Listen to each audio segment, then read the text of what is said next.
नमस्कार, prime news देख रहे हैं आप और आपके साथ मैं हूं अब्दुल समद इसरार। राष्ट्र प्रथम में आप सभी का स्वागत है। बीएमसी चुनाव से पहले सियासत का स्तर फिर सवालों के घेरे में है।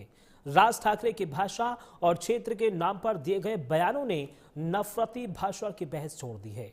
यूपी, बिहार से लेकर तमिलनाडु तक उनके बयान विवादों में रहे हैं, जिस पर बीजेपी समेत कई दलों ने कड़ा ऐतराज जताया है। रिपोर्ट देखिए। ही गोष्ट ते करूच शकत नाहीत। हा धोका काय होता ना बाबांनो, मी फक्त वेळ कमी आहे परंतु मी आपल्याला एक धोका हा किती वर्षांपूर्वी आमच्या बाबासाहेब आंबेडकरांनी मांडलेला तुम्हाला फक्त एक गोष्ट वाचून दाखवतो, जी मी 2008 ला वाचून दाखवली होती। बाबासाहेबांनी काय त्यावेळेला मांडलं होतं हे तुम्हाला आज कळेल। मी काय सांगतोय तुम्हाला ते उत्तर प्रदेश आणि बिहार यांच्यासारखी राज्य निर्माण करून हे बघा, हे पुस्तक आहे भाषिक राज्य पुनर्रचना मीमांसा। आपल्याला कुठे मिळालं तर आपण जरूर वाचा। उत्तर प्रदेश आणि बिहार यांच्यासारखी राज्य निर्माण करून राज्य पुनर्निर्माण मंडळाने केवळ तौलनिक विषमता निर्माण केली एवढेच नव्हे, तर उत्तर भारत आणि दक्षिण भारताचे दोन तट निर्माण केले। उत्तर भारतात हिंदी भाषेचं प्राबल्य आहे, उलट दक्षिण भारतात हिंदीशी संबंध नसलेल्या भाषा बोलल्या जातात। मला खरं तर आपल्याला सांगायचंय की यूपीच्या आणि बिहारच्या लोकांनी पहिल्यांदा नीट समजून घ्या, बाबांनो, हिंदी ही तुमची पण भाषा नाही। यूपीच्या लोकांची भोजपुरी भाषा आहे, बिहारच्या लोकांची मैथिली भाषा आहे, अवधी भाषा आहे। हिंदी भाषा तुमची पण नाही आहे। माझा कुठच्या भाषेवर राग नाही, परंतु तुम्ही आमच्यावरती लादणार असाल तर लाथच मारू। सियासत में ऐसे बयानों को सत्ता की बेचैनी कह सकते हैं, लेकिन राज ठाकरे की बौखलाहट इस कदर बढ़ गई है कि सियासी मर्यादा तो छोड़िए, देश हित को भी ताक पर रख दिया है। सत्ता की लोलुपता के आगे राज ठाकरे देश को भाषा के नाम पर, क्षेत्र के नाम पर बांटने पर आमादा है। न तो शुचिता की सियासत इसके आड़े आ रही है और न ही विरासत। ही गोष्ट ते करूच शकत नाहीत। हा धोका काय होता ना बाबांनो, मी फक्त वेळ कमी आहे परंतु मी आपल्याला एक धोका हा किती वर्षांपूर्वी आमच्या बाबासाहेबांनी मांडलेला तुम्हाला फक्त एक गोष्ट वाचून दाखवतो, जी मी 2008 ला वाचून दाखवली होती। बाबासाहेबांनी काय त्यावेळेला मांडलं होतं हे तुम्हाला आज कळेल। मी काय सांगतोय तुम्हाला ते उत्तर प्रदेश आणि बिहार यांच्यासारखी राज्य निर्माण करून हे बघा, हे पुस्तक आहे भाषिक राज्य पुनर्रचना मीमांसा। आपल्याला कुठे मिळालं तर आपण जरूर वाचा।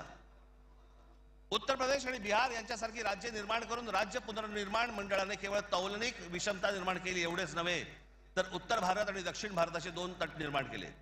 उत्तर भारतात हिंदी भाषेचं प्राबल्य आहे, उलट दक्षिण भारतात हिंदीशी संबंध नसलेल्या भाषा बोलल्या जातात।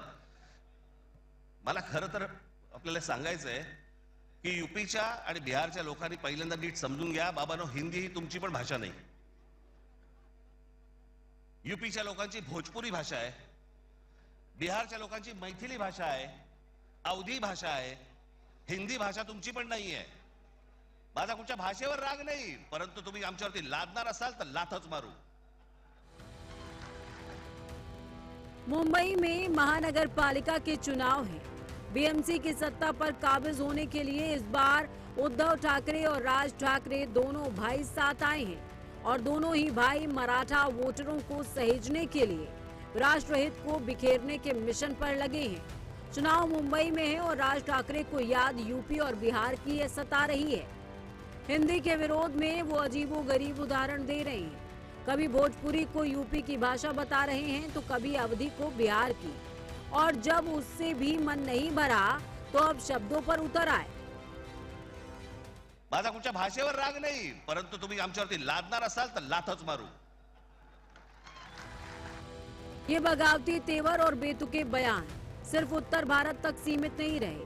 उत्तर भारतीयों के खिलाफ नफरत फैलाने के बाद वो खुलेआम दक्षिण भारतीयों को अपशब्द कहने लगे। राज ठाकरे ने अपने नफरती भाषणों में तमिलों को लेकर निशाना साधा। तमिलनाडु के बीजेपी नेता के अन्नामलाई के लिए तो उन्होंने सारी सीमाएं ही लांघ दी। काल परवाकडे कोणतरी एक तामिळनाडूमधनं रसमलाई आली होती, तो सांगतो मुंबईचा आणि म्हणजे महाराष्ट्राचा संबंध काय? भडव्या तुझाच काय संबंध आहे इथे याचा? यांच्यासाठीच माननीय बाळासाहेब बोलले होते, हटाव लुंगी आणि बजाव पुंगी. बीएमसी चुनाव की वोटिंग में अब 2 दिन बाकी हैं और राज ठाकरे अपने नफरती भाषणों से सियासी मकसद पूरा करने की कोशिश में लगे हुए हैं।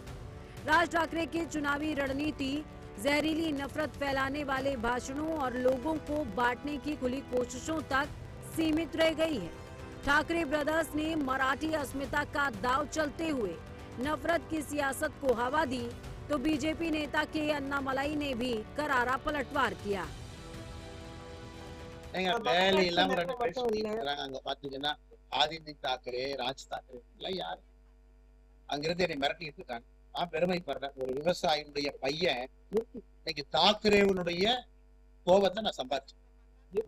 எனக்கே அது ஆச்சரியம் தான். எங்க அப்பா படிச்சு 6வது எல்லாம் இத்தனை நாளா ஆடு மாடு தான் மேய்ச்சிட்டு இருந்தாங்க. இப்ப உடம்பு சரியில்லை, ஆடு மாடு மேய்ச்சிட்டு அந்த ஆடு மாட்டை நான் மேய்க்கிறேன். இன்னைக்கு தாக்கரே நேற்று கூட்டம் போட்டு ஆயிரக்கணக்கான நபர்களை போட்டு அந்த ராஜ் தாக்கரே, உத்தவ் தாக்கரே, ஆதித்ய தாக்கரே மேடை கூட்டி என்னை அங்க இருக்கிறான். அந்த அளவுக்கு நான் வளர்ந்துட்டேன்னா, அந்த அளவுக்கு ஒரு விவசாயினுடைய பையன் இன்னைக்கு மும்பையில அவன் கூட்டம் போட்டு இந்த அளவுக்கு நான் உயர்ந்துட்டேனான்னு தெரியும். शिवसेना नेता साइना एनसी भी राज ठाकरे के आपत्तिजनक बयान के बाद बीजेपी नेता के अन्नामलाई के समर्थन में उतर आए। साइना एनसी ने न सिर्फ राज ठाकरे के बयान की आलोचना की, बल्कि राज ठाकरे को एक चैलेंज भी दे दिया। The Bhumiputra of Maharashtra, who always has had a rich cultural legacy, has never disrespected people by calling them rasmalai, saying lungi pungi. These kind of words that have been used are derogatory in nature. We all believe that Marathi Asmita, Marathi Manus and Marathi Abhiman have to be kept above all. But that does not mean if somebody who comes from Tamil Nadu and is campaigning in your state, you disrespect them to this extent. This shows you the mindset of the Ubata Sena and the Manse. This is not the first time they've made these kind of comments. And if they really wanted to do something for the Marathi Manus, maybe Raj Thakre ji should have highlighted what they have done in 25 years. It is our Neta Eknath ji Shinde. 15 जनवरी को होने वाले BMC चुनावों से पहले राज ठाकरे और उद्धव ठाकरे ने मराठी अस्मिता का दांव चला है। लेकिन ये दांव सिर्फ मराठी अस्मिता तक सीमित नहीं है, बल्कि हिंदी विरोध की सियासत को भी दोनों भाइयों ने हवा दे दी है। अब ये सियासत चुनावों में उनके लिए कितना असरदार साबित होता है, ये तो नतीजों के साथ ही पता चलेगा। Bureau report, prime news.